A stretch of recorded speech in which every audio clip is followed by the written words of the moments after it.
"Move out, you're obstructing a pregnant woman," gently caressed her belly. Alicia instructed. I pondered Alicia's comment, wondering if pregnant women truly displayed a kinder expression. Observing the malice on Alicia's face, I shot a quick glance at David. "You can sleep in the storage room," Alicia suggested, and David concurred. My lifelong love for him waned instantly, though a touch of sentiment lingered, leaving me somewhat melancholic. "All right then," I replied. And in response, David happily took Alicia's hand. Alicia gazed dreamily at David, and witnessing their intimacy replaced my melancholy with anger bubbling up from within. "I'll leave by tomorrow," I muttered. "Yeah, maybe you should stay out tonight after all."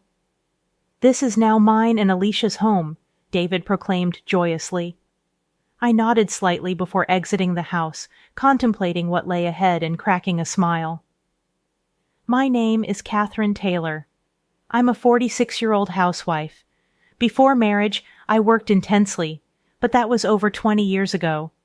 Nowadays, I enjoy daily chores and sipping coffee. Just an ordinary middle-aged lady. My hobby is investing. I've been doing it since before marriage. Recently, I've been earning significant dividends, treating myself to lavish hotel brunches and spa visits, leading a pretty elegant life.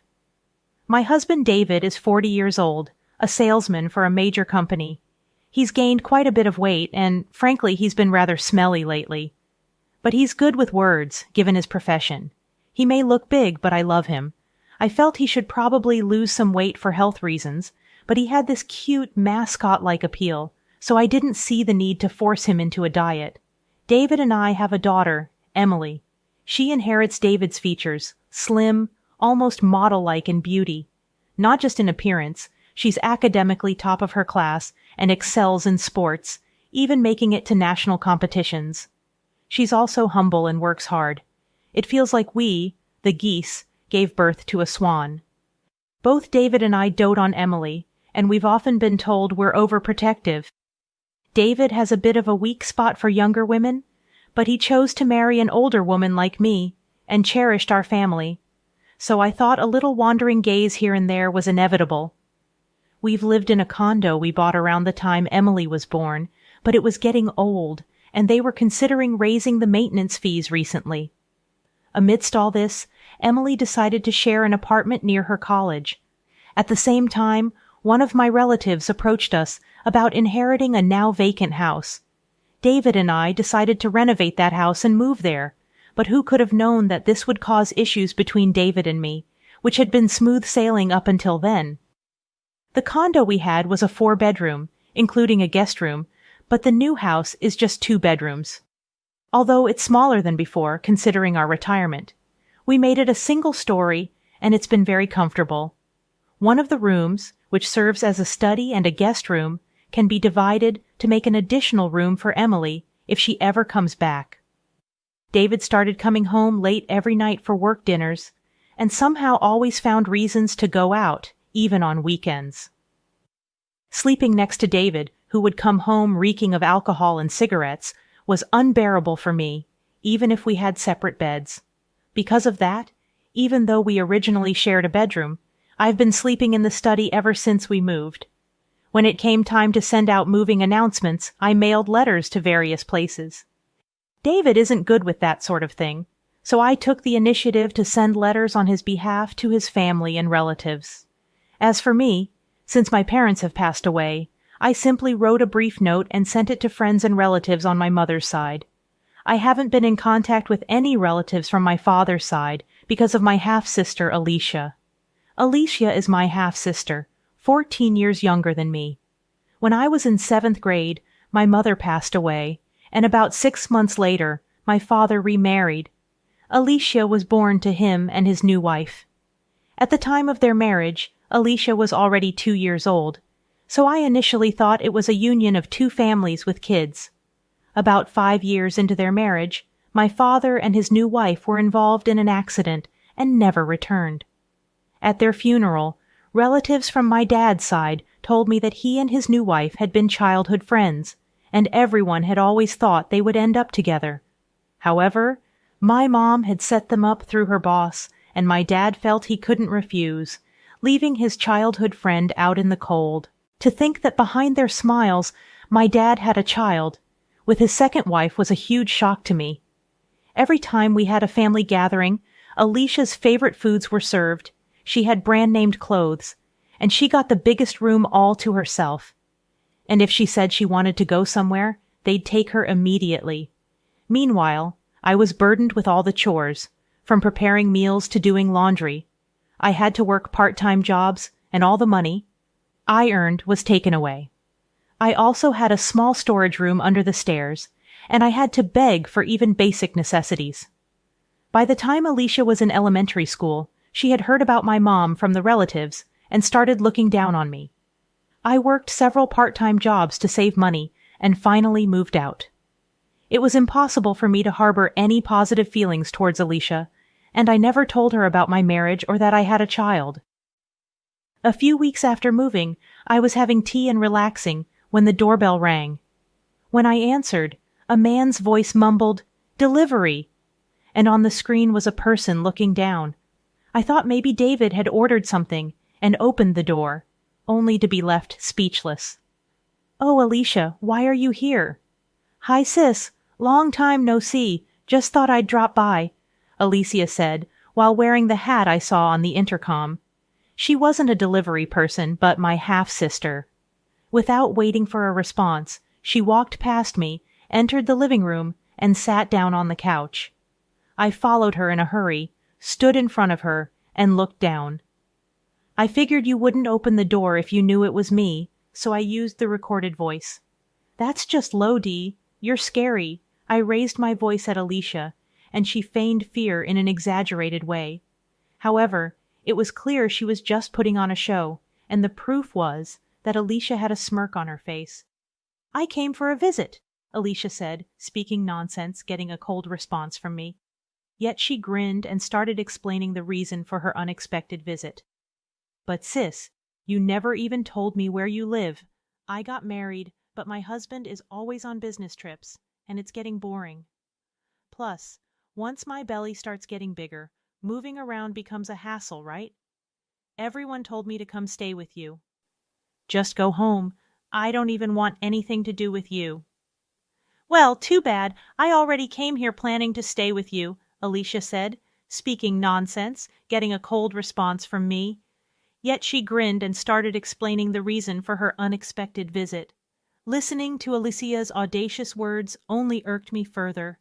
Under my breath, I muttered, "Typical of a kleptomaniac's daughter." Hearing that, my anger reached its peak.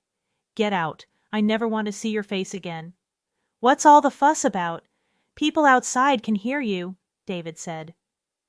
I was at a loss for words, surprised by David's unexpected return at such an odd hour.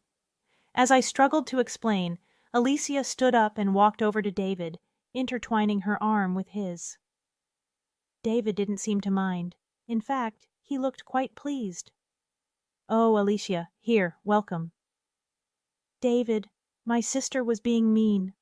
I thought it'd be nice to stay with you until the baby is born, but is that okay?" "Of course, I'd be thrilled if you're okay with it. You can stay as long as you want," David offered casually. Alicia seized the opportunity, expressing her desire to sleep in the same room with him. Their mushy conversation gave me a headache, and as they went to the bedroom arm in arm, I couldn't shake a bad feeling.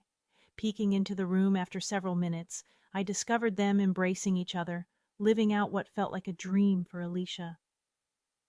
"The baby is thrilled, too, living with Daddy," Alicia exclaimed, dropping the bombshell that David was the father. As they kissed, I watched through the crack in the door, tears streaming down my face. From that day on, they treated me like a housemaid.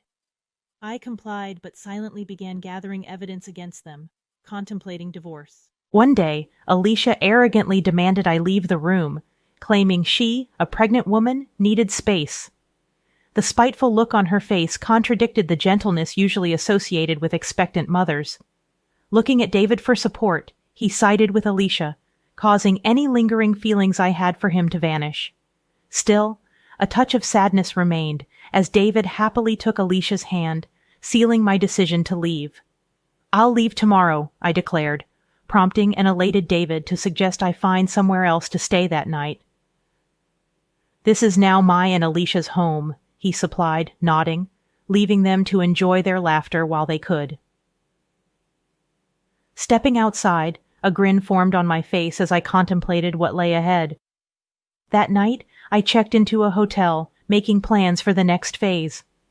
The following day, I scheduled a moving company and headed to City Hall to start anew. Excitement and thoughts of newfound freedom kept me awake, but my spirit remained high. To my surprise, upon returning home, I found the moving company already confused, as the house appeared empty. A small box with a note greeted me, containing some of my cherished belongings carelessly thrown in. Adding insult to injury, David's wedding ring lay at the bottom of the box. Anger surged within me as I discovered the house in disarray with evidence of David and Alicia's escapades. I led the movers to pack their belongings, then found the note on the dining table announcing David and Alicia's 6-day trip abroad and requesting the house to be cleaned. The note mentioned that the divorce would be finalized upon their return. David's utter self-centeredness left me dumbfounded, but his absence made executing my plan much easier, and secretly, I was grateful that I had the movers pack all my belongings. I left David's wedding ring on the kitchen counter before departing the house. After some contemplation, I purchased a place near Emily's university, which happened to be on sale. The one-bedroom apartment was cozy, and I cherished the solitude it offered. On the day David and Alicia were set to return, my phone incessantly rang. Without checking, I knew it was them. Answering with a nonchalant, "Hello," I was met with David's frantic voice demanding an explanation. "What the hell is going on?" he shouted, remaining calm. I replied, "What do you mean? What's going on?" David, fuming, informed me that the house was gone.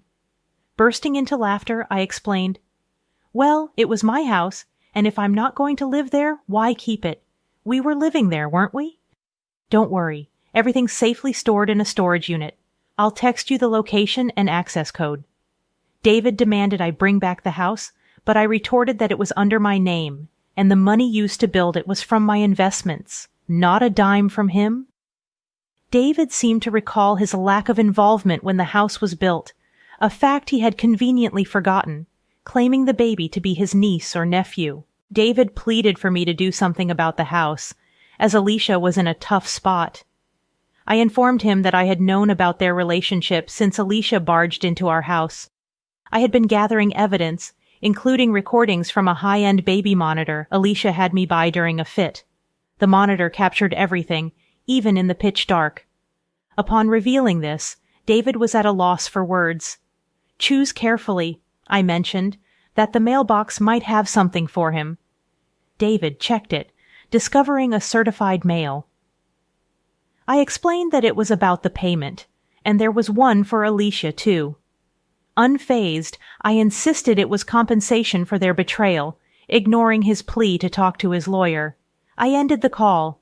A barrage of calls followed, which I ignored. My old phone, used for evidence, wouldn't be an issue if left alone. After an hour of incessant calling, David seemed to give up. The attorney reached out, sounding weary. The next morning, a relative from my father's side called on my new phone, likely having obtained the number from Alicia. Expecting scolding, I recorded the call. The relative demanded an apology to Alicia, who was pregnant, and insisted on a new house as compensation. Unyielding, I refused to apologize to the woman who had an affair with my husband. I asserted that Alicia should apologize and pay compensation. When accused of being a kleptomaniac child, I retaliated, stating that Alicia's actions were reflective of her father's betrayal. I instructed them to relay a message to Alicia to never get involved with me again, though I doubted she would have the chance.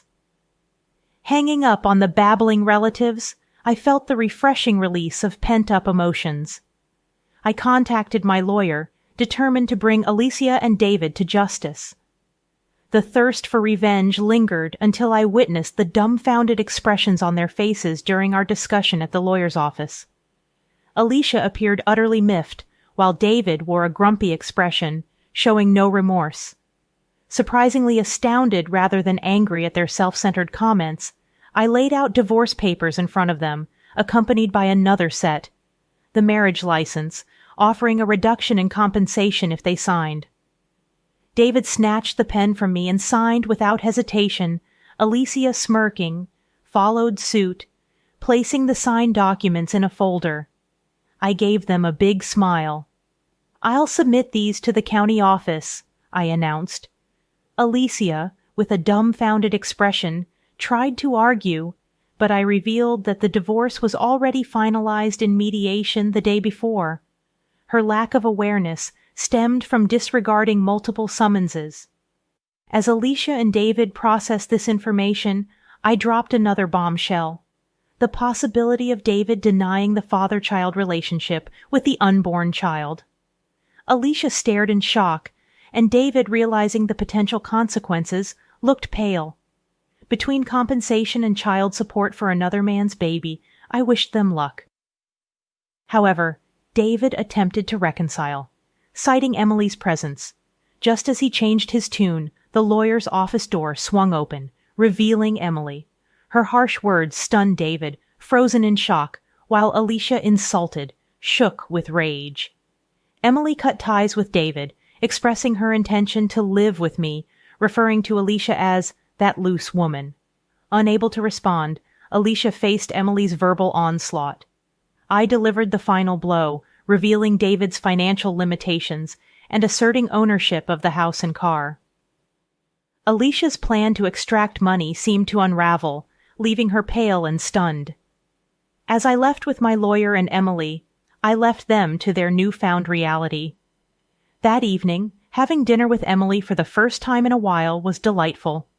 I filed for divorce, and around the time Alicia's waiting period for remarriage had passed, David and Alicia submitted their marriage license. The witness section bore my signature, along with Alicia's ex-husband, who had shared crucial information. News circulated that David, involved in an affair with Alicia at work, got fired for misusing travel expenses for secret getaways.